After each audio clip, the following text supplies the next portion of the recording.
saving this person's life. We've been proactive on this particular issue. There's no way in the world that an officer should be pulling out a taser and shooting the individual that they're supposed to be saving.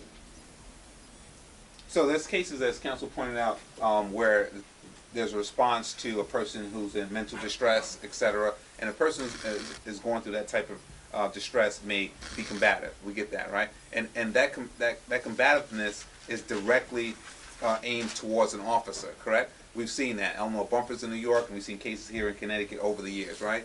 And I'm not sure if that's a proper example. But the point is, in this case, the combativeness cannot in any way be misconstrued to be an attack on a police officer. This car was in a bad condition. This guy was trapped in the car, and there was one guy trying to pull him out.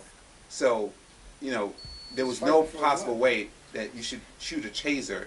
And I guess if the officer says, I shot the taser into this guy's body to calm him down, I'd want to hear that rationale. And then the reason that I would also want to find out why did the second officer they need to deploy another taser. And again, how long do they hold and electrocute this man?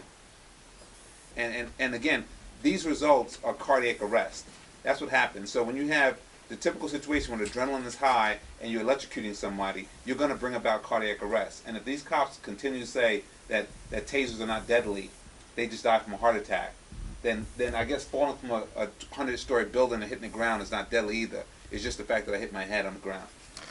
The other thing to note is that the law that passed 2 years ago mandates that police record and make available to the public the taser firing data, which shows when the taser was fired and for how long. So that's information that both the state police and the West Haven police should have.